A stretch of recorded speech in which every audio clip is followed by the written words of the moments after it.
গভীর রাত্রে আল্লাহর নবী ঘুম থেকে চেতন পাইছে। ঘুম থেকে চেতন পাওয়ার কারণ হলো খাদিজাতুল কুবরা নবীর ডান হাত কানা বুকের মধ্যে নিয়ে ছোট বাচ্চার মতন কাঁদতেছে। আল্লাহ রাসূল বলে, খাদিজা, দুনিয়ার সবাই ঘুম পাড়ে, আমিও ঘুম পাড়ি, অথচ আপনি না ঘুমায় কাঁদেন কেন? খাদিজা বলে, হুজুর, ঘুমের পূর্বে দোয়া পড়তেছিলাম, আল্লাহুম্মা বিইসমিকা আমুতু। আহিয়া পড়ি কোন আমুতু? আমুতু মানে কি?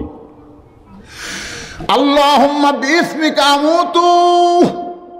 যে আমুতু শব্দ উচ্চারণ করেছে আমি তখন দেখতে পাই আমার সামনে অন্ধকার একটা কবর, যেই কবরে দরজা নাই, জানলা নাই, যেই কবরে আলো নাই, বাতি নাই, বালিশ নাই, বিছনা নাই। আপনি বলেছেন সর্বশেষে যেই ব্যক্তি কবরে যাবে দুনিয়ার হায়াতের 50,000 বছর কবরে থাকা লাগবে। এই অন্ধকার কবর আমি কেমনে থাকবো গো? এই কারণে আমার চোখে ঘুম ধরে না। আল্লাহ নবী খাদিজার কপালে চুম্বন দিয়ে বলে, খাদিজা, ওই আল্লাহর শপথ করে বলতেছি, ঈমান গ্রহণ করার পরে আপনি আল্লাহর সঙ্গে যে সম্পর্ক গড়ে তুলেছেন, আল্লাহ আপনার কবরকে জান্নাত বানায়া দিবে। তাহলে কোনো টেনশন আছে? যারা কবরে গেছে ঈমান গ্রহণ করার পরে তারা যদি আল্লাহর সঙ্গে সম্পর্ক রাখে তাহলে কবর কবর থাকবে না, কবর হবে জান্নাতের টুকরা। জোরে কোন কথা ঠিক কিনা? এই জন্যে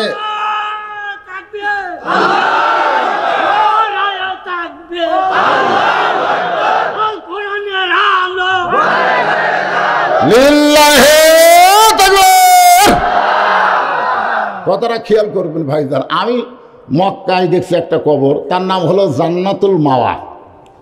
কি? আর মদিনায় একটা কবর দেখলাম গোরস্থান, তার নাম হলো জান্নাতুল বাকি। আমি তদন্ত করলাম, কেন এইটা জান্নাতুল মাওয়া হলো কেন আর এইটা জান্নাতুল বাকি হলো কেন? আমি দেখলাম মক্কার গোরস্থানে শুয়ে আছে খাদিজা আর মদিনার গোরস্থানে শুয়ে আছে ফাতেমা। খাদিজা আর ফাতেমার সম্পর্ক হলো মা মেয়ে। আল্লাহ রাসূল বলেছেন, খাদিজা, তুমি হইলা নারী জাতির ভিতরে 1 নম্বর জান্নাতি। জোরে কোন সুবহানাল্লাহ। কয় নম্বর? নারী জাতির ভিতরে মা খাদিজাকে আল্লাহ 1 নম্বর জান্নাত দিয়ে দিবে। সুবহানাল্লাহ বলেন। আল্লাহ নবী বলেন, ফাতেমা, তুমি হইলা নারী জাতির ভিতরে জান্নাতি, নারীদের নেত্রী। সুবহানাল্লাহ বলেন না? আপনারা মনে করতেছেন হুজুর এ দূরে তো মেয়েদের পক্ষে গেল। আপনারা বলেন তো, আপনাদের চাইতে আজকের মাহফিলে কি মেয়েরা কম? বর্তমানে ক্ষমতা আছে কে, মরদ না মেয়ে? তাহলে সেই মেয়েদের কথা বললে মন খারাপ করেন কেন? আজকে একটা মেয়ের পেট থেকেই একটা ভালো সন্তান পাওয়া যাবে। জোরে কোন কথা ঠিক কিনা? একজন নেপোলিয়ন বলেছে, তোমরা যদি ভালো একটা জেনারেশন চাও, ভালো একটা সন্তান চাও, তাহলে ভালো একটা বাপের দরকার। কিসের? তো সবাই বলেন না কেন? ভালো একটা মায়ের দরকার। কেন? বাবা আনন্দে মাতিয়া সাগরে ভাসাইয়া সেই যে চইলা যায়, খবর লয় না। মাজন ধরিয়াই উদরে কতই কষ্ট করে, 10 মাস পরে পায় প্রসবের বেদনা। এমন দরদি ভবে কেউ হবে না আমার মা গো। একটু মনোযোগ দিবেন। আল্লাহর নবী বলেন, খাদিজা, ঈমান গ্রহণ করার পরে আপনি আল্লাহর সঙ্গে যে সম্পর্ক গড়ে তুলেছেন, আজকে আপনাদের বলতে হবে ঈমান গ্রহণ করার পরে আল্লাহর সঙ্গে সম্পর্ক করতে গেলে 1 নম্বর ইবাদতের নাম কি? কি? সবাই বললেন না? আচ্ছা, এই শীতের মধ্যে ফজরের নামাজ জামাতে পড়া আপনাদের কাছে কেমন মনে হয়?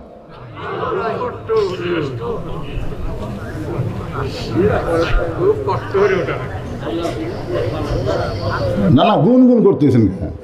অরিজিনাল কথা ধরে সেটাই বলেন না কেন? এই শীতের রাত্রে আসসালাতু খায়রুম মিনান নাওম শোনার সাথে সাথে বুকের উপর থেকে তারা ল্যাপ ফেলে দেয়, বুকের উপর থেকে যারা কম্বল ফেলে দেয়। ল্যাপ হয়তো বলতে পারে কি উষুম রে, কি শান্তি রে। আপনি তখন লাত্তি মারলেন, কেরে ল্যাপ তুই কি মনে করিস আল্লাহ আমাকে ডাকতেছে আর তুই আমাকে চাপে ধরে থাকবো?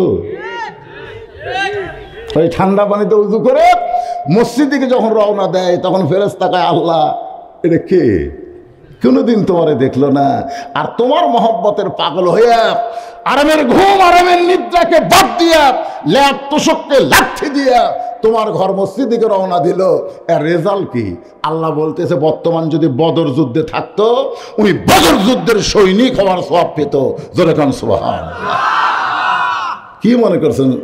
আল্লাহর সঙ্গে সম্পর্ক রাখতে গেলে সর্বপ্রথম যে ইবাদত লাগবে তার নাম হলো নামাজ।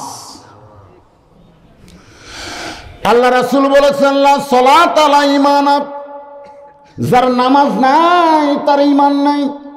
বাইনাল আবদি ওয়াল কুফরি তরকু সালাত, বান্দা আর কাফেরের মধ্যে পৃথক করার জিনিসটার নামই হলো নামাজ। আল্লাহ রাসূল বলেন খাদিজা আল্লাহ আপনার কবরকে জান্নাত বানায়া দিবে। কান্দাকাটির কোনো দরকার আছে? এরপরও মা খাদিজা নবীর হাত বুকের মধ্যে নিয়ে বলে নবী গো আমি যদি আপনার কাছে একটা জিনিস চাই আপনি কি দিবেন না? গভীর রাত্রে ঘুম ভাঙ্গে, এমনিতে নবীর বিরক্ত লাগতেছে, এখন আবার বলতেছে আমি যদি আপনার কাছে কিছু চাই আপনি আমাকে দিবেন না।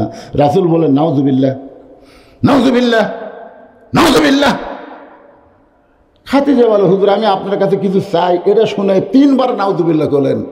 রাসূল বলেন খাদিজা ঈমান গ্রহণ করার পরে আল্লাহ ছাড়া অন্য কারো কাছে চাওয়া যাবে না।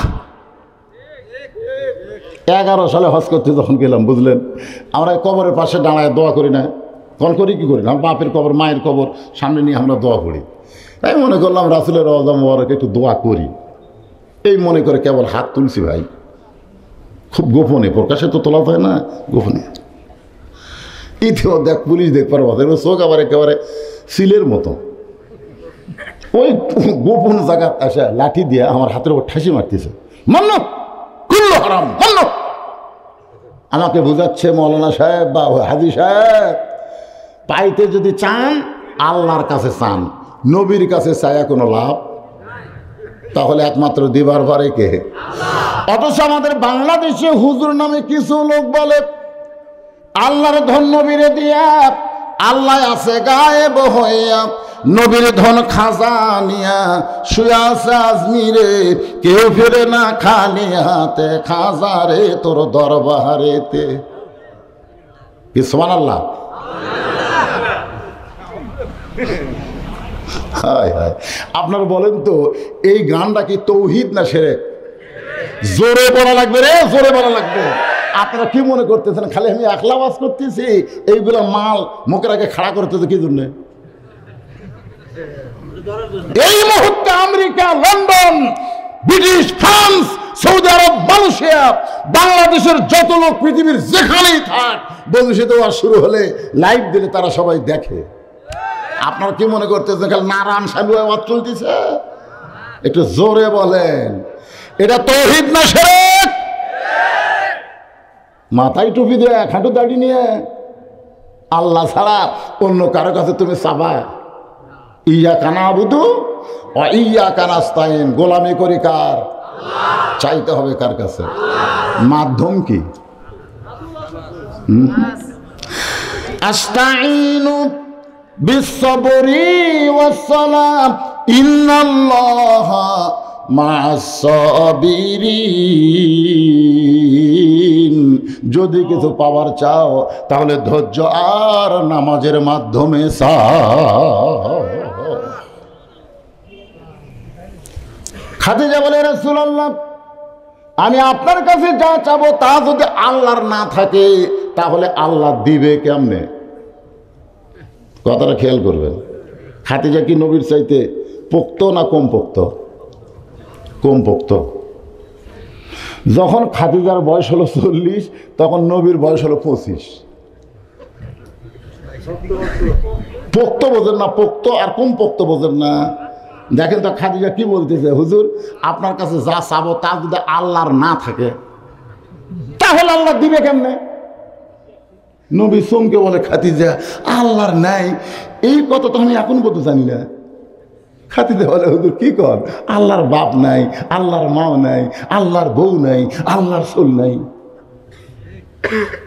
আমি যদি গভীর রাত্রে তাহাজ্জুদ পড়ে আল্লাহকে বলে, আল্লাহ খাদিজা মা হবার চাই, খাদিজার পেটে একটা বাচ্চা দাও, আমার বিয়ে হয়নি, আপনি বলেন তো আল্লাহকে আমার পেটে বাচ্চা দিবি?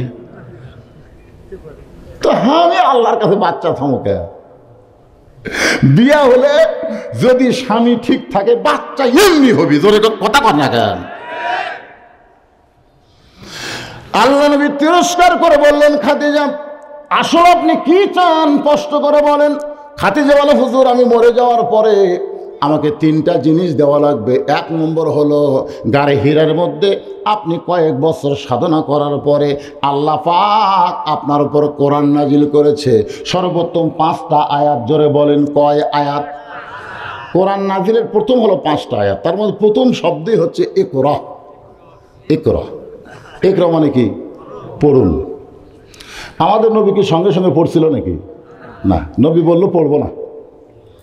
জিবরাইল বলল, হুজুর পড়েন। রাসূলকে পড়বো না? জিবরাইলকে কি জন্য পড়বেন না?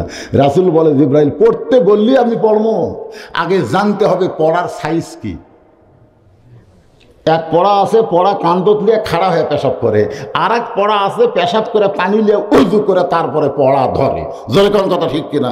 2 পড়াই কি এক? ক্লাস 2 এর ছাত্র, পিছনে ব্যাগ, স্কুলের ব্যাগ, ওই খাড়া হয়ে ব্যাগা করে করতেছে, খাড়া হয়ে হাফ প্যান্ট যে ওই ব্যাগা করে দিক দিয়ে পেশাব করতেছে। তাই আমি বললাম, কে রে বাবা, এই বস বস, বসে থাকে পেশাব কর। কোন ক্লাসে পড়িস? 2 এ পড়িস। আচ্ছা, তো তোর স্যার কেমনে পেশাব করা লাগে তোকে শিখাইনি? বস থেকে পেশাব করা লাগে বাজান, বস। মুসকে মুসকে হাসে, হাসিস কেন? বলে প্রাইমারি পেশাবখানা যায় দিকে চাচা আমার স্যারই খাড়া হয়ে পেশাব করে, ওর স্যারই খাড়া হয়ে মারে। আপনারা বলেন, যে শিক্ষা দেয় একদম বাকদম ঘোড়ার সাথে ঢাক ঢোলক ঝাঁঝর বাজে, এই মিথ্যা শিক্ষা দিতে অজু করা লাগে না, পবিত্র হওয়া লাগে না। আর এই কোরআন শিখবার গেলে, ধরবার গেলে লা ইয়ামুসুহু ইল্লাল মুতাহহারুন, আগে পবিত্র হ তারপরে কোরআন ধর। ঠান্ডা লাগে, ফজর পড়তে ঠান্ডা লাগে, এই মাদ্রাসায় সকালবেলা সে দেখবেন ফজরের আগে আর চেতন পায়, উজু করে পানি খরচ করে, পেশাব করে পানি খরচ করে, উজু করে তারপরে তাহাজ্জুদের নামাজ পড়ে 1 ঘন্টা আল্লাহর কোরআন পড়ার পরে তারপরে ফজরের জামাতে যায়। জোরে কোন কথা ঠিক কিনা? ঠান্ডা লাগে। আসেন পড়ার সাইজ দেখেন। রাসূল বলে, জিবরাইল তুমি পড়তে বললে আমি পড়বো নাকি? আগে জানা লাগবে পড়ার ধরন কি। ফেরেশতা জিবরাইল বললেন, বিইসমি রাব্বিকাল্লাযী খলাক, যে আল্লাহ আপনাকে সৃষ্টি করেছেন সে আল্লাহর নামে পড়েন। নবী বললেন, জিবরাইল যেই পড়ার মধ্যে আল্লাহ আছে এই পড়া শিখতে আমার কোনো আপত্তি নাই, আল্লাহর পড়াটাই আমি নবী পড়তে চাই। তাহলে সুবহানাল্লাহ করি তো দায় সারা হবে না। নবীকে যদি অনুসরণ করি, আল্লাহর কোরআনকে গ্রহণ করার দরকার আছে না নাই? বাংলাদেশের সমস্ত মুসলমান যদি কোরআনকে গ্রহণ করে, একটা প্রাইমারিও বাংলার মানচিত্রে থাকবে না, সব প্রাইমারি হাফিজে নুরানি মাদ্রাসা হয়ে যাবে। জোরে কর কথা, কথা কন না কেন? হ্যাঁ, মুসলমান কি দিয়ে তোমার জবান খুলবে আর কি দিয়ে খুলতেছে? একটু মনোযোগ দিয়ে শোনেন। খাদিজা বলে, রাসূলুল্লাহ ওই জুব্বা আপনি আর কোনোদিন পরেন নাই, যে জুব্বা পরা অবস্থায় আল্লাহ তাআলার কোরআন আপনার উপর নাজিল হলো, ফেরেশতা জিবরাইল আপনার সঙ্গে কোলাকুলি করলো, আপনি আসার পরে ওই জুব্বাটা যত্ন করে রাইখা দিয়েছেন। আমি যেদিন মরে যাব ওই গারে হীরার জুব্বাটা, কোরআন নাজিলের জুব্বাটা আমাকে কাফনের কাপড় হিসাবে দিয়ে দিবে। আমার 2 নম্বর চাওয়া হলো আপনার পবিত্র হাত দিয়া আমি খাদিজাকে আপনি কবরের ঘরে নামায় দিবেন। আমার 3 নম্বর চাওয়া হলো কবরে মাটি দিয়ে সবাই যখন চলে যাবে এমন সময় আপনি যাবেন না, 2টা ফেরেশতা এসে আমাকে 3টা প্রশ্ন করবে, ওগো নবী আমি খাদিজা উত্তর দিবার পারবো না, আমার পক্ষ থেকে আপনাকে উত্তর দেওয়া লাগবে। ফেরেশতা আসিয়া যখন জিজ্ঞাসা করিবে, গানটা কন, ফেরেশতা আসিয়া যখন জিজ্ঞাসা করিবে দিন কি তোমার মাবুদকে, বা তখন কি বলিবে? কি বলবেন? আল্লাহ বিনে নাই রে মাবুদ। সবাই বলেন আল্লাহ বিনে নাই রে মাবুদ। জবানে তাই বলো রে বলো মুখে, আল্লাহ রাসূল সবে বলো। আমি উত্তর দিবার পারবো না, আমার পক্ষ থেকে আপনাকে উত্তর দেওয়া লাগবে। সঙ্গে সঙ্গে নবী খাদিজার কপাল একটা চুমা দেওয়া, খাদিজা ওই আল্লাহর শপথ করে বলতেছি আমার আগে যদি আপনার মৃত্যু হয় তাহলে আপনার 3টা চাওয়াই আমি পুরা করব ইনশাআল্লাহ। আপনার বলেন তো কে আগে মরবে? এটা রাসূল জানে? দেখছেন নবী হয়ে কি বলতেছে আমার আগে যদি। আর হামাকের গুলের যে কি সাইজ হবে ভাই, ঠিক মতো খাড়া হবারে পারে না, 2 জন ধরে টেজত খাড়া করে দেয়, তারপরেও কোনো মতে কথা কবারও ঠিক মতো পারে না। খেলা হবে খেলা হবে, কি খেলা হবে? কার সাথে কি খেলবি পাগলা? খেলবার গেলে মাজা পাওয়ার থাকা লাগে, কথা কর না কেন? এই জীবনকে নিয়ে সামান্যতম অহংকার আমাদের করা যাবে না, এ কথা কর না কেন? কথা বলেন। যে কোনো সময় আপনি এখানে আইছেন, এখান থেকে বাড়ি যাওয়ার পারবেন কোনো গ্যারান্টি আছে? কোন তো একজন হাত তুলে, হুজুর আমি বাড়ির যাবই হুজুর। অনেক মরদ বাড়ির যাওয়ার জন্য মোটর সাইকেলে চড়েছে, মরদ বাড়ির যায়নি, খবর শুনি হাসপাতালত কেতরাচ্ছে, হাসপাতালত কে বাড়ির যাবো না। সেদিন এক বক্তা রুহুল আমিন যুক্তিবাদী আমার এলাকায় ওয়াজ করে, কুয়াশা খুব বেশি বুঝলেন, ওই সময় গাড়ি লাবার আছে, কারেন্টের থমত মারা দিছে। বাড়ির যাবো না। আমার বউ আমার কয়টার সময় আসবেন? আমি কই কয়টার সময় আসবো সে কথা আমি কেমনে বলবো? তাও সারিও বাড়ির বলে গেছিল কয়টার সময় আসবো। একই জায়গায় 2 ভাইয়েরও আছে, একই জায়গায় বেলকুচি থানা। আমাকে ওয়াজের আগে বললো ভাই আপনি স্টেজে কখন উঠবেন, নামবেন কখন? আমি বললাম ভাইজান 10টার দিকে দিবে, 12টার দিকে নামবো। আমিও 12টার সময় নামবো, পর্দার মোড়ে যে 2 ভাই একসাথে রাত 1টায় চা খাবো, গল্পের মতো গল্প। আমার ওয়াজ শেষ হলো, শেষ হওয়ার পরে কায়সারি সাহেবের একটা কল আসলো আমার কাছে। আমি বললাম ভাই ওয়াজ কি শেষ করছেন? দেখি কান্নার শব্দ। আমি বললাম ভাই কে কান্দে রে? কাউসার হুজুর এনায়তপুর হাসপাতালে মারা গেছে হুজুর।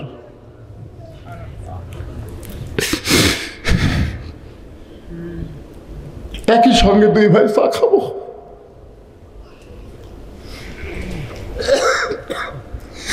আল্লাহর নবীও জানে না কে কখন মরবে, আর আমাকে এত মুসান, এত অহংকার।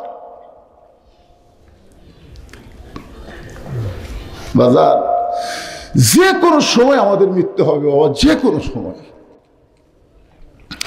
আল্লাহ নবী বলেন খাদিজা আমার আগে যদি আপনার মৃত্যু হয় তাহলে আপনার 3টা চাওয়াই আমি পুরা করব ইনশাআল্লাহ। মা খাদিজা দুনিয়া থেকে বিদায় নিলেন। মা খাদিজা দুনিয়া থেকে বিদায় নেওয়ার পরে নবী তাকায় দেখে খাদিজার পেট থেকে আল্লাহ 4টা সন্তান নবীকে দিয়েছিলেন, 4টা মেয়ে। ধরে কোন কয়টা মেয়ে? ওই 4টা মেয়েই কাঁদতেছে। মা দুনিয়া থেকে বিদায় নিয়েছে, মেয়েরা কাঁদতেছে। রাসূল তাকায় দেখে 3টা মেয়ের কান্নার শব্দ শোনা যায়, কিন্তু একটা মেয়ে কাঁদতেছে কিন্তু কান্নার কোনো শব্দ নেই। যে 3টা মেয়ে কান্নার শব্দ শোনা যায় তারা হলো রোকেয়া, জয়নাব আর কুলসুমা। আর যে মেয়েটা কান্দে চোখের পানি দর দর করে পড়ে কিন্তু তার কান্নার কোনো শব্দ নেই, ওই মেয়েটার নাম হলো খাতুনে জান্নাত ফাতেমা জোহরা। আল্লাহ নবী 4টা মেয়ের মধ্যে একটা মেয়েকে ইশারা করে বললেন ফাতেমা রে তুমি একটু ঘরের মধ্যে আসো। ফাতেমা যেই নবীর ঘরে, আল্লাহ নবী বলতেছেন ফাতেমা তোমার মা দুনিয়া থেকে বিদায় নেওয়ার কালে আমাকে 2টা ওসিয়ত করে গেছে মা। দুইটা ওসিয়ত করেছে, তার মধ্যে 1 নম্বর ওসিয়ত হলো তোমার মাকে তুমি একাই গোসল করান লাগবে। গোসল করানোর সময় অন্য কাউরে তোমার সাথে নেওয়া যাবে না। তোমার মা বলেছে ফাতেমা যেন আমাকে একাই গোসল করে দেয়। ফাতেমা বলে বাবা আমার আরো 3টা বোন আছে, ওরা তো মন খারাপ করবে, আমি একা মাকে গোসল করাইলে ওরা যদি সঙ্গে থাকবার চায়। রাসূল বলে ফাতেমা দরজা বন্ধ করে একা তোমার মারে গোসল করাতে হবে। রাসূল বলে ফাতেমা তোমার মা ওসিয়ত করেছে তোমার মাকে একাই কাফনের কাপড় পরান লাগবে। কাফন পরানোর সময় অন্য কেউ ঘরের মধ্যে থাকতে পারবে না। ফাতেমা কান্দে বলে বাবা আমার মা এই ওসিয়ত করার পিছনে কারণ কি? রাসূল বলে ফাতেমা ওসিয়ত করার পিছনের কারণ হলো আমি তোমার মাকে বলেছি তোমার পেটের মেয়ে ফাতেমা হলো জান্নাতি নারীদের নেত্রী। এখান থেকে প্রমাণ হলো আপনি মরার আগে ওসিয়ত করতে পারবেন। আপনি যদি ওসিয়ত করেন যে আমি মরে যাওয়ার পরে আমার কবর কোনো বেনামাজি খুঁড়বে না, কারণ বেনামাজি কবর খুঁড়লে সওয়াল জবাবের আগে আপনাকে আযাব দেওয়া শুরু হবে, সওয়াল জবাব পরে আগে আযাব। আর যদি কোনো বিড়ি খোর কবর খোঁড়ে তাহলে বুঝতেছেন কামসারা। আমার এলাকায় ওরাই 5 জন, গোটা গোরস্থানের দায়িত্ব নিত ওরাই 5 জন। কেউ মরলি ওরা যায় বলে ভাই কবর খবর যাচ্ছে 5 প্যাকেট সিগারেট দাও। এখন 5 জন 5 প্যাকেট সিগারেট নিয়ে ওটি থেকে ধরাছে। কবরস্থানে যায় মাটি খুঁড়তেছে ওই অর্মগত একটা, যায় কোদাল দেওয়া সমান করতেছে অর্মগত একটা, যায় খুন্তি মারতেছে ওই একটা টানতেছে, যায় ডিরেকশন দিচ্ছে এদিক দিয়ে সোজা কর ওই একটা টানতেছে। যে কয়টা ফেরেস্তা গোরস্থানতায় ছিল একটাও নেই, কারণ ফেরেস্তারা দুর্গন্ধ সহ্য করতে পারে না। বিড়ি গন্ধ খালি ফেরেস্তা না, আপনার বউ পর্যন্ত সহ্য করে না। বিশ্বাস যদি না হয় বউকে একদিন বলে দেখবেন। একদিন ওয়াজে বললাম স্বামী যদি তার বিবির ভুরুর মাঝখানে চুমা খায় তাহলে একটা ওমরা হজের সওয়াব। স্বামী যদি বইয়ের কোন জায়গা এই 2 চোখের মাঝখানে এই যে ভুরু এ জায়গাতে একটা চুমা খায় ওমরা হজের সওয়াব। এক মেয়ে স্লিপ দিয়ে বললো হুজুর খবরদার এই সবের কথা যা কছেন আর যান কন না, আমার একটা বিড়ি খায় ঘরে ঢুকলেই ভোকরা ফাটার গন্ধ বাড়ায়, ওই যদি এই জায়গায় চুমা মারে আমার বমি হওয়া ছাড়া বুদ্ধি নেই।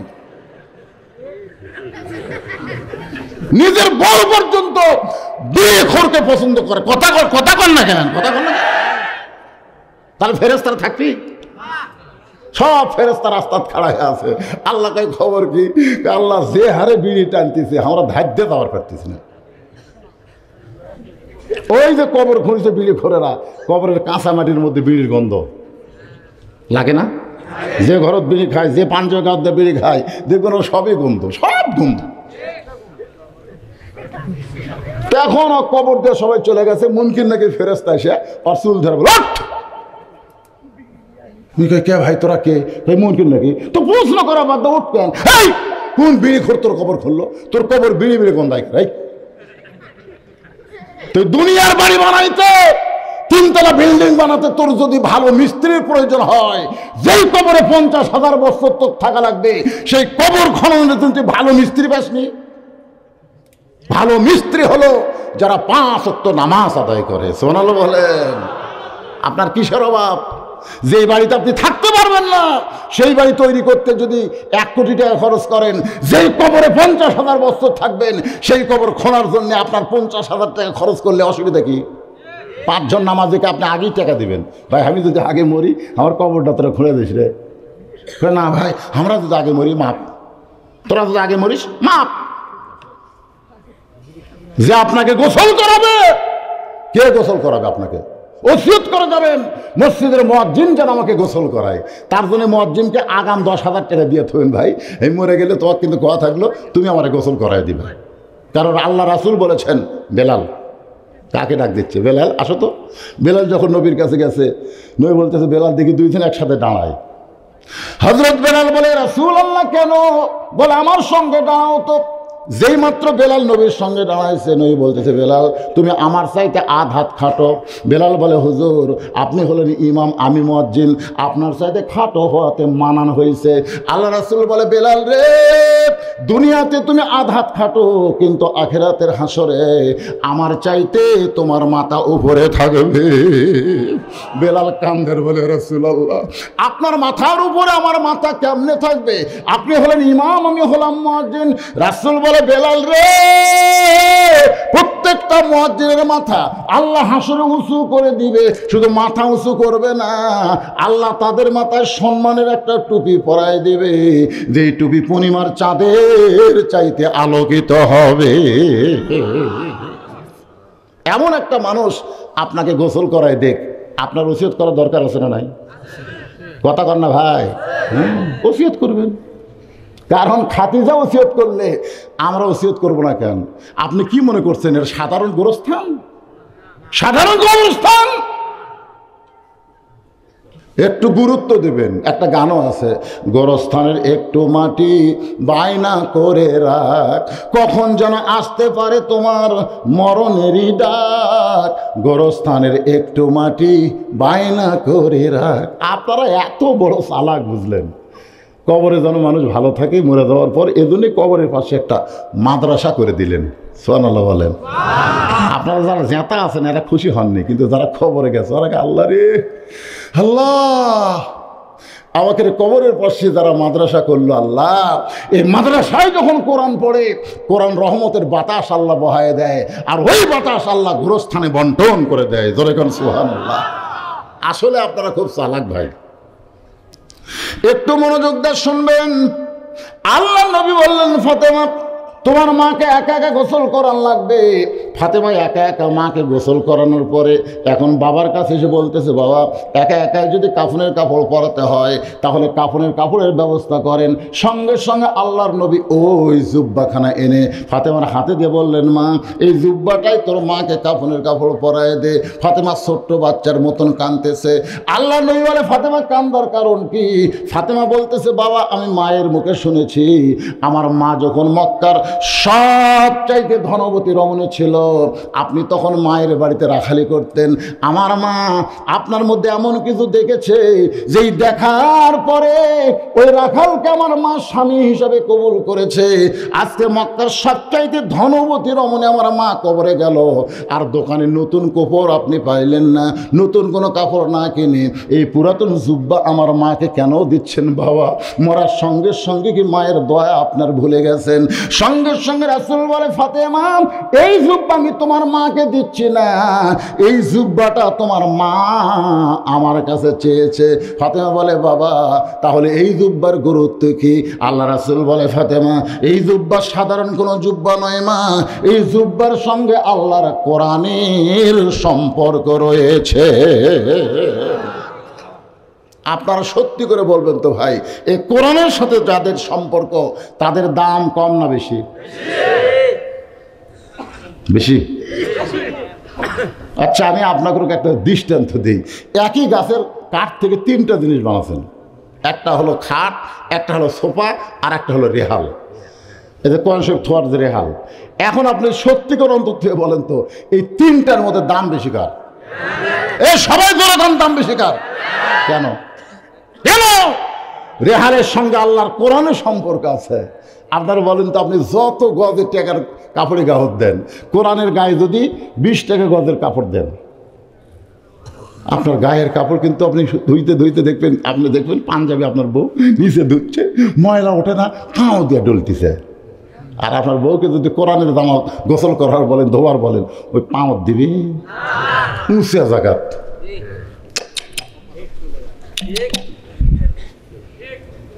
তাহলে কম দামি কাপড় এত সম্মানে হওয়ার পিছনে কারণ হলো আল্লাহর কোরআনের সঙ্গে সম্পর্ক। তাহলে কোরআনের সঙ্গে সম্পর্ক রাখলে একটা রেহালের দাম যদি বাড়ে, একটা কাপড়ের দাম যদি বাড়ে, সেই কোরআনের সঙ্গে কারা কারা সম্পর্ক রাখবেন? দুই হাত তুলে আল্লাহকে একটু দেখান, লিল্লাহি তাকবীর, হাত নামান।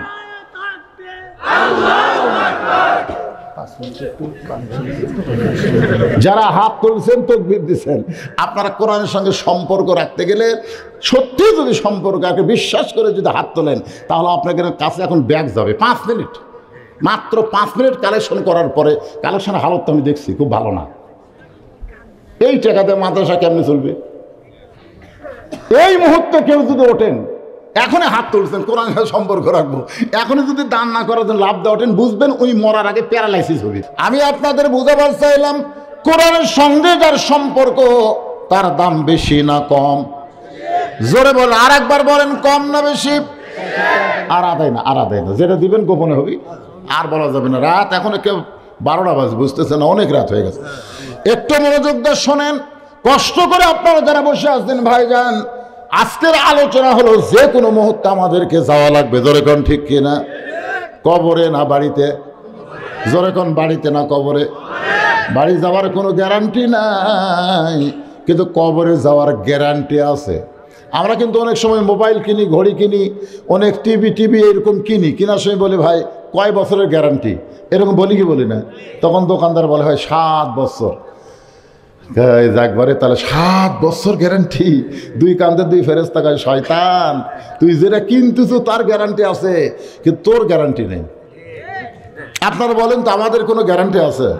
তাহলে আমার সঙ্গে ওয়াজ শোনার আগে সবাই বলেন, এক পলকের নাই ভরসা, এক পলকের নাই ভরসা। এই ছেলে, এই সময় এত রাত্রি কুড়ি যাবি? হ্যাঁ, কি করবে? ও আচ্ছা, না শোনেন, কারা তোর তো বসে আছে তো, এই শোনেন, বসবে, বল বাবা তোমরা বসো। যে কথা বলতেছিলাম খেয়াল করেন, এক পলকের নাই ভরসা। কয় পলক? পলক বোঝেন? এই চোখ বন্ধ করবেন আর খুলবেন। এক পলকের নাই ভরসা, মিশে সকল আশা, কখন বুঝি দারুণ ঝড়ে ভাঙবে তোমার বাসা। সবাই একটু মন ভার করে বলেন, মিশে মায়াই বন্দি থাইকা, মিশে মায়াই বন্দি থাইকা, করলাম কত খেলা, পশ্চিমে তাকাইয়া দেখো তোমার ডুইবা গেছে বেলা। আমি আপনাদের এই যে ভাটার যখন কথা উঠলো, আপনারা বলেন তো ভাটার ইট তৈরি হয় কি দিয়ে? আমাদেরকে আল্লাহ কি দিয়ে বানাইছে? মাটি দিয়ে। আমরা কিন্তু বলি মাটির দেহ মাটির সঙ্গে মিশে যাবে, কিন্তু কোনো মাটির তলে কোনো ইট যদি থাকে, 1000 বছর যদি মাটি খড়ে, দেখে ইট কিন্তু মাটি তৈরি হলেও মাটির সঙ্গে মিশেনি। মিশছে কে রে? আমিও মাটি, আমি মরে গেলে মাটির সাথে মিশে যাব, ইটও মাটি, কিন্তু মাটির সাথে মিশলো না, কারণ কি? কোনোদিন কারণ খেয়াল করছেন? কারণ ইট কিন্তু তৈরি হচ্ছে আগে, দেখবেন ইটের ভাটায় যাবেন, আগে মাটি তৈরি করে। যখন কি করে? মাটি তৈরি করার পরে ওই মাটিটাকে ফর্মার মধ্যে উঠায়। ফর্মা মানে নিয়ম। যখন ফর্মা মানে কি? ফর্মা মানে নিয়মের মধ্যে তোলে, ইটের সাইজ করার পরে সেইটা আবার রোদে শুকায়, রোদে শুকানোর পরে সেইটা আবার ভাটায় যখন দেয়, ইটটা মতো দেয় না, ইটটা গাইতে গাইতে মাঝে মাঝে ফাঁকা রাখে, ফাঁক দিয়ে আগুন যায়, ইট পুড়ে যাবে, খাঁটি হয়ে যাবে। আল্লাহ রাসূল বলেন, কোন বান্দা আল্লাহর ইবাদতের ইশকের আগুনে নিজকে পুড়ে পুড়ে যদি তৈরি করে কবরে যায়, কিয়ামত পর্যন্ত কবরের মাটি তার তো দূরের কথা, তার কাফন পর্যন্ত খেতে পারবে না। যার প্রমাণ হলো 1932 সাল। কোন সাল? 1932 সাল দজরা নদীর কিনারায় 2জন সাহাবীর কবর পাওয়া গেছিল, 2টা সাহাবী। প্রায় 1350 বছর পরে 2টা সাহাবীকে কবর থেকে বের করা হলো। যেমন অবস্থায় দুনিয়া থেকে বিদায় নিয়েছে, 1350 বছর পর তেমন অবস্থায় আবার তাদেরকে দেখা গেল। জোরে কান সুবহানাল্লাহ, সুবহানাল্লাহ, জোরে কান। মাটির চাইতেও আমাদেরকে, ইটের চাইতেও আমাদেরকে ছাই ধরাই বাজান। তারপরে অন্ধকার কবরে যাওয়া লাগবে। একটু মনোযোগ দেন। মা ফাতেমা যখন বুঝতে পারলো এই জুব্বা সাধারণ কোনো জুব্বা নয়, এই জুব্বার সঙ্গে আল্লাহর কোরআনের সম্পর্ক আছে, আর এই জুব্বা আমার বাবা দিচ্ছে না, আমার মা চাইছে। রাসূল বলেন, ফাতেমা এই জুব্বাটা তোমার মাকে পরায় দাও। ফাতেমার সামনে সামনে, নবী পিছনে পিছনে। অথচ আমরা জানি আল্লাহ কোরআনে বলেছে, আমার নবী যখন রাস্তা চলবে, নবীর সামনে কেউ যাবার পারবে না। নবী যখন কথা বলবে, তখন নবীর মুখের উপর কেউ কথা বলতে পারবে। নবী যখন রাস্তা চলবে, আপনার বলতে নবীর সামনে কেউ যাওয়ার পারবে? সবার সামনে নবী যাবে। কিন্তু আল্লাহ নবী নিজেই বললেন, ফাতেমা তুই তোর মাকে কাফনের কাপড় জুব্বা নিয়ে আমার সামনে যা, আমি তোর পেছনে পেছনে যাই। ফাতেমা বললেন, বাবা আপনি কেন পিছনে, আমি কেন সামনে? রাসূল বলেন, ফাতেমা রে, তুই আমার মেয়ে হবার পারিস, কিন্তু আমি তোরে মার চাইতে সম্মান করি। জোরে কর সুবহানাল্লাহ। আল্লাহ নবী ফাতেমাকে মায়ের মতো সম্মান করার পেছনে কারণ হলো, যখন খাদিজা দুনিয়া থেকে বিদায় নেবে, তখন খাদিজা শুধু কান্দে।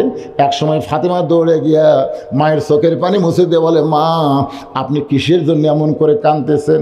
খাদিজা বলে, ফাতেমা রে, শিশুকালে মইরা গেছে মা, গর্ভে থাকতে মরছে পিতা, চোখে দেখলো না, কে করিবে লালন পালন, কে দিবে সান্ত্বনা, এই দুনিয়ার সবচাইতে বড় এতিম ছিল তোমার বাবা একজনা। ও ফাতেমা, আমি খাদিজা এতদিন তোমার বাবাকে দেখাশোনা করছি, আমি মরে যাওয়ার পরে এতিম নবীরে কে দেখবে? আমি কেমনে চলে যাব ফাতেমা? আমার যাওয়ার কথা চিন্তা করি না, আমি চিন্তা করি তোমার বাবাকে নিয়ে, তোমার বাবার কে দেখাশোনা করবে? তখন ফাতেমা খাদিজার কপালে চুমা দেয়, বলে, মা আপনি কোনো টেনশন করবেন না, আপনি চলে যাওয়ার পর আমার বাবাকে আপনার মতো আমি দেখাশোনা করবো। জোরে কন্যা সুবহানাল্লাহ।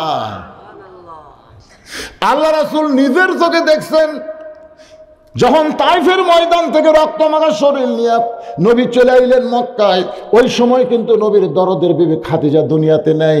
মাত্র 2.5 মাস আগে দুনিয়া থেকে বিদায় নিয়েছে। 2.5 মাস পরে নবী তাইফে গেছিলেন। তাইফবাসীরা এত পাথর মারছে, নবীর গোটা দেহ রক্ত একেবারে রক্তাক্ত হয়ে গেছে। নবী মক্কায় চলে আসলেন। নবীর চাচা আবু তালেবও নাই, দরদের বিবি খাদিজাও নাই। 3টা মেয়ে ঘরের মধ্যে ঢুকে বলতেছে, রোকেয়া, কুলসুম আর জয়নাব, ও বাবা আপনি তাইফে না গেলেই পড়তেন বাবা। তাইফে কেন গেলেন বাবা? এত পাথর আপনাকে মারছে, এই কষ্ট আপনি কেমনে সহ্য করবেন?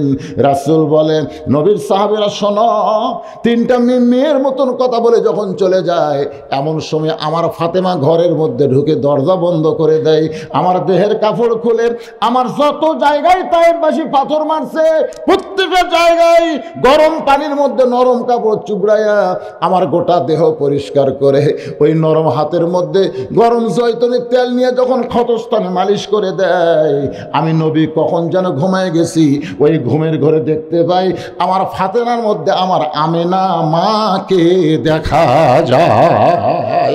লিল্লাহি তাকবীর। সেদিন থেকে নবী ফাতেমাকে মায়ের মতন ইজ্জত করতেন। তুমি সামনে যাও, পিছনে পিছনে। এবার নবী ফাতেমা ঘরের মধ্যে ঢোকার সঙ্গে সঙ্গে দরজা বন্ধ করে দিলেন। মা ফাতেমা নবীর পোশাক নিয়ে, জুব্বা নিয়ে মা খাদিজাকে পরাইলেন। কিছুক্ষণ পরে দরজা খুললেন, নবী তাকায় দেখে ফাতেমা মুস্কি মুস্কি হাসতেছে। আল্লাহ নবী চমকে গেছে, কে রে? যে মেয়েটা কাঁদতে কাঁদতে ঢুকলো, সেই মেয়েটা হাসতে হাসতে দরজা খুললো। রাসূল বলেন, ফাতেমা তুমি হাসতে হাসতে কেন দরজা খুললে মা? ফাতেমা বলে, বাবা আপনি জানেন বাবা। রাসূল বলে, ফাতেমা তুমি কাঁদতে কাঁদতে ঢুকলে আমি জানি, কারণ মেয়ে তার মাকে কাফনের কাপড় পরাবে, অবশ্যই কাঁদতে কাঁদতে ঢুকবে, কিন্তু হাসতে হাসতে দরজা খুললে আমি জানি না, আমি জানি না। এ কথার দ্বারা নবী বুঝাইলেন, আমাদের নবী গায়েবের মালিক না, গায়েবের মালিক হচ্ছে একমাত্র আল্লাহ। জোরে কান সুবহানাল্লাহ। আমাদের বাংলাদেশে কিছু ভণ্ড আছে, নাই? আমার বাবাই গায়েব জানে, এরকম মুরিদের সামনে বাবা এত জোরে ঝাঁকি মারছে, সামনে 2-3টা মুরিদ পড়ে গেছে। একজন মুরিদ সাহস করে বলতেছে, বাবা চোখ বন্ধ করে থাকতে হঠাৎ এরকম ঝাঁকি মারলেন, কারণ কি? বলে ঝাঁকি মারার কারণ হলো তোরা তো কানা, দেখতে পাস না। আমি চোখ বন্ধ করে দেখি কাবার ধারে একটা মুরগি ঘুরতেছে। মানে এই শালা ভণ্ডরা যা কয় আর মুরিদরা তাই বিশ্বাস করে। ঝাঁকিতে মুরগি খেতে দিলাম রে, তার মুরিদরা হাই রে বাবা, কোথায় বাবা আর কোথায় কাবারে, কি বাবার চোখ রে। কিন্তু এইটা আবার এক মুরিদের বউ ঘরের মধ্যে শুনছে, কে রে তোর বাবা চোখ বন্ধ করে কাবার মুরগি খাওয়ায়। দুপুরবেলা খাবার দিয়ে মুরিদ এখন বলতেছে, বউ রে তাড়াতাড়ি তরকারি নিয়ে আসো। কিন্তু আসলে তরকারি কিন্তু ভাজা মাছ এই ভাতের তলে দিতে, বুঝলেন, ভাতের তলে দিয়েছে। কিন্তু বাবা কয়, কে রে মুরিদ তোর বউ তরকারি দিবি না, তাড়াতাড়ি তরকারি দাও। বউ বলতেছে, আসতেছি আসতেছি। পীর সাহেব কয়ে, যাক রে আজকে তরকারি রসিলে ওর বউটাও দেখা দেবি রে। আপনারা বলেন তো, মুরিদের বউ পীরের জন্য দেখা জায়েজ না হারাম? কথা কম, জায়েজ না হারাম? যখন ইয়াসসার রাদিয়াল্লাহু বাড়িতে গেল, সুমাইয়া বলতেছে, ওগো স্বামী আপনার চেহারার নূর দেখে আমি ঈমান গ্রহণ করব। ইয়াসসার রাদিয়াল্লাহু নবীর কাছে এসে বলতেছে, ইয়া রাসূলুল্লাহ আমার বউ সুমাইয়া মুসলমান হওয়ার চাই, আমি কি আমার বউকে আপনার কাছে নিয়ে আসবো? আল্লাহ রাসূল বললেন, বাল্লিগু আন্নি ওয়ালা আয়া, তোমার বউরে আমার কাছে আনা লাগবে না, তুমি যে কলমা গ্রহণ করছো সেই কলমার দাওয়াত তোমার বউরে দাও। জোরে কোন সুবহানাল্লাহ। আল্লাহ রাসূল যদি বলতেন তোমার বউ লিয়ে আসো দাও, আমরা সবাই দলিল পেতাম, যাক রে তাহলে মুরিদের বউকে পীরের কাছে লিয়ে যাওয়া যাবে। সব পীরের একটা দলিল দিত। এখন ভাতের তলে ভাজা মাছ, এরপরও পীর যখন বলে তরকারি দিবি না, মুরিদ বলে, কে রে বউ তাড়াতাড়ি তরকারি নিয়ে আসো। বউ বলে, আসতেছি। বউ নিয়ে আসতেছে ঝাঁটা, ধরে বলেন কি ঝাঁটা নিয়ে আসে বাবের পিঠের পরে মারছে বাড়ি। রহমানুর রহিম, আল্লাহু আকবার। ফাতেমা বলে, বাবা হাসার কারণ হলো, কানতে কানতে কেন গেলাম এটা যেমন আপনি বলতে পারেন, হাসতে হাসতে দরজা খুললাম যখন বলবার না পারতেছেন, তাহলে শোনেন হাসার কারণ হলো আপনার জুব্বা আমার মাকে পরাবার গিয়া ইয়ানজুরু বিনুরিল্লাহ, ইয়ানজুরু বিনুরিল্লাহ, আমি নূরের নজর করে দেখি আমার মায়ের শরীরে আল্লাহ জান্নাতের পোশাক পরায়া দিছে। এটা কিন্তু এই দুই চোখ দে না, ইয়ানজুরু বিনুরিল্লাহ। আসলে ছোটবেলা তো আমরা পড়ছি, এখনকার ছেলেরা এগুলো পড়া কোথায় পাবে? একে চন্দ্র, দুয়ে পক্ষ, তিনে নিত্র। নিত্র মানে চোখ। আগে কিন্তু চোখ 3টা ছিল, এখন 2টা হয়ে গেছে। এটা কার বাড়ি রে? হায় হায় রে, আমাকে এলাকার মধ্যে সেরা বাড়ি বারে, এইরকম সুন্দর বাড়ি দেখি নাই। এই শালার হলো কানা। কানার ভাগ্যে ধন মিলে না, সামনে দেখে গোরস্থান, সামনে দেখে গোরস্থান, তারপরে দুনিয়ার বাড়ি দেখে, এরা আসল দেখতে পারে না। কানার ভাগ্যে ধন মিলে না। তুমি যদি আসলে চোখ থাকতো তাহলে দুনিয়ার বাড়ি না দেখে বারবার তুমি কবরের ঘরের দিকে তাকায় থাকতে। তোরে কোন কথা ঠিক কথা কন না কেন ভাই? ইয়ানজুরু বিনুরিল্লাহ, নূরের চোখটা তাকায় দেখে আল্লাহ তাআলা তার মায়ের শরীরে জান্নাতের পোশাক পরায় দিয়েছে। এ কথা শোনার সঙ্গে সঙ্গে নবী ঘরের দরজায় বসে মাটির উপরে হাত দিয়া ছোট বাচ্চার মতন কান্না শুরু করলেন। ফাতেমা তাকায় দেখে বাবার চোখটা দর দর করা পানি পড়তেছে। ফাতেমা চমকে বলে, বাবা আমার মায়ের শরীরে জান্নাতের পোশাক আল্লাহ পরাইছে, এইটা শোনার পর আপনি কান্দেন, আপনি কি এইটা ভালো লাগে না? রাসূল বলে, ফাতেমা এই কান্না কোনো দুঃখের কান্না নয় মা, এই কান্না হলো আমার আনন্দের কান্না। এই দুনিয়াতে সর্বপ্রথম আমাকে যিনি নবী বলে স্বীকার করেছে সেই মহান মানুষটি হইল তোমার মা। সুবহানাল্লাহ তো বলেন। এই ওয়াজ যখন আমি করি তখন আমার চিন্তা হয়, কে রে নবীরে সর্বপ্রথম তার বউ নবী স্বীকার করলো, আর 38 বছর ওয়াজ করি এখন পর্যন্ত আমার বউ আমাকে হুজুরি করলো না। হ্যাঁ, সাদিয়ার আব্বা আসেন ভাত খান, সাদিয়ার আব্বা যান পানি গরম করছি গোসল করেন। আমি রাগ করে বললাম, কিসের সাদিয়ার বাপরে, লক্ষ লক্ষ মানুষ আমার হুজুর কয়, তুমি একটু হুজুর খাও। বউ মুচকি মুচকি হাসে। না হাসো কেন? বলে জনগণ আপনাকে চিনে না তাই হুজুর কয়। কিন্তু আমি তো আপনাকে চিনি, আপনি মালটা কেউ জানি না। হুজুর হয় এত সহজ নয়। মানে আমাদের বাহিরে হুজুর, ভিতরে খেজুর। আর আল্লাহ নবীর বাহিরেও যা, ভিতরেও তাই। এই জন্য খাদিজা ঈমান করার সাথে সাথে আল্লাহ ঘোষণা করলেন, লাকাদ কানা লাকুম ফি রাসূলিল্লাহি উসওয়াতুন হাসানা। দুনিয়ার কোনো পীর টিল্লা, কোনো হুজুর না, কোনো মৌলবি না, কোনো মাওলানা না, ধরবার যদি চাও একজনকে ধরো, তিনি হলেন আল্লাহর নবী। আতিউল্লাহ ওয়া আতিউর রাসূল। আমার সঙ্গে সবাই একটু মোনাজাতে রাখবে। এখনও মোনাজাত হবে না, আরও দেরি আছে। তার আগ দিয়ে একটু সুরে সুরে একটা গান গাওতে যুবকেরা। উপায় নাই রে, উপায় নাই রে, উপায় নাই নবী বিনে আল্লাহ পাওয়ার উপায় নাই। বাজান সবাই বলতেছেন, দেখেন বললে কি মজা। উপায় নাই রে, উপায় নাই রে, উপায় নাই নবী বিনে আল্লাহ পাওয়ার উপায় নাই। আমি বহু মাহফিলে বলেছি, বড় বড় ডাক্তার যারা, তাদের বউ কোনোদিন সিজার করা লাগে না। কারণ ডাক্তাররা জানে সিজার করলে মায়ের ক্ষতি, সিজার করলে বাচ্চার ক্ষতি। এই জন্য বড় বড় ডাক্তার তার বউরে সিজার করায় না। 2 নম্বর হলো মৌলানার বাড়িতে কোনোদিন মিলাদ হয় না। যারা মিলাদ পড়ায় আপনি দেখবেন তাদের বাড়িতে কোনোদিন মিলাদ হয় না। 3 নম্বর কথা হলো পীরের বউ কোনোদিন মুহুরিদ হয় না। এই 3টা জিনিস খেয়াল করবে। বড় বড় ডাক্তারের বইয়ের কি লাগে না? সিজার লাগে না। আর মৌলানার বাড়িতে কি লাগে না? মিলাদ লাগে না। আর পীরের বউ কোনোদিন মুরিদ হয় না। কারণ পীরের বউ জানে আমার পীর 1 নম্বর লুচ্ছে।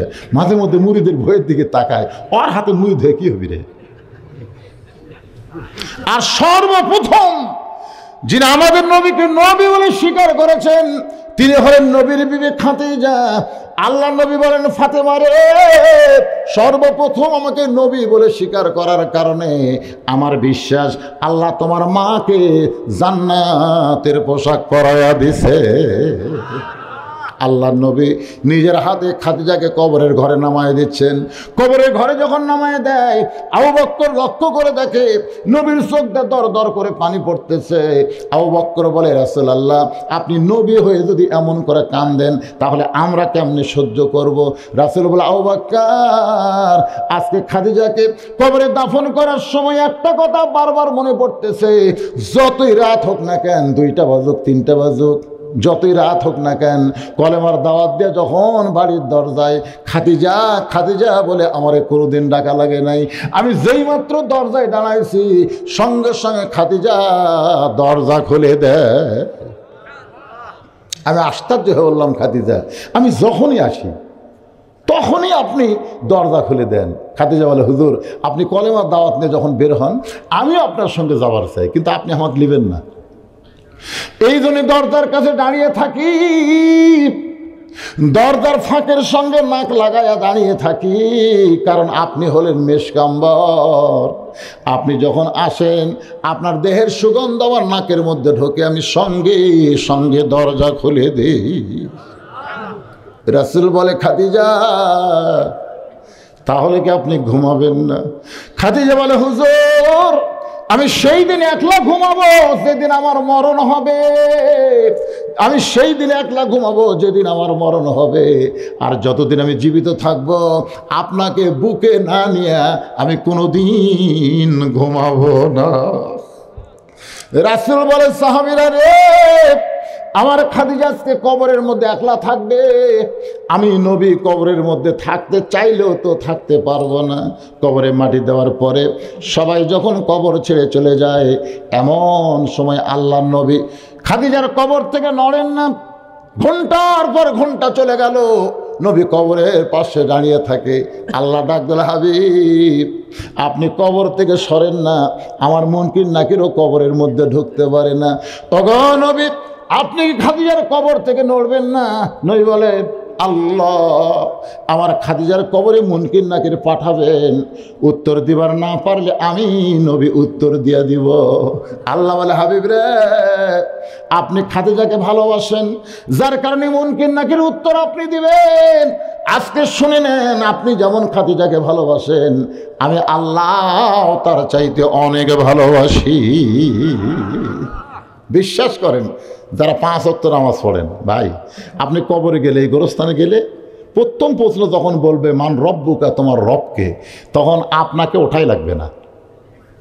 আপনি শুয়ে থাকবেন, আপনার নামাজ, আপনি যে নামাজ পড়ছেন ওই নামাজ খাড়া হয়ে বলবে এমন কি নাকি রে, কাকে রব সম্পর্কে প্রশ্ন করিস? কত কষ্ট করে দুনিয়ার থেকে এসে কেবল একটু ঘুম পাড়তিছে, আর তোর কি বিগের উঠল? মান রব্বুকা প্রশ্ন কাকে করতেছিস? আচ্ছা, প্রশ্নের উত্তর দেওয়ার আগে বলতো, যে লোকটা শুয়ে আছে এই লোকটা সারা জীবন কয় ওয়াক্ত নামাজ পড়েছে? কয় মনকে নাকি আমাকে ক্যালকুলেট, তো ক্যালকুলেট নাই তো প্রশ্ন করিস করে কয় রাকাত নামাজ পড়েছে? কয় আমার ওয়াক্তই কর পারতেছি না, রাখাত কেমনে কো কেরে পাগলারা। এই যখন মসজিদে গেছে, প্রথম মসজিদে ঢুকে কি করছে জানিস? এরকম নিয়ত বান্দার পরই বলছে আলহামদুলিল্লাহ রব্বিল আলামিন, রুকুত গিয়ে সনব্বেল আজিম, সেটা যে সনব্বেল আলা। ক্রিয়া তোমার রব রব করে কেবল আরামের ঘুম দিছে, আবার রব।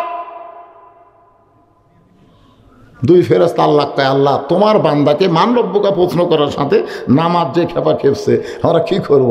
আল্লাহ কয় যে নামাজ নিয়ে কবরে আইছে, তার রবের উত্তর হয়ে গেছে। সুবহানাল্লাহ।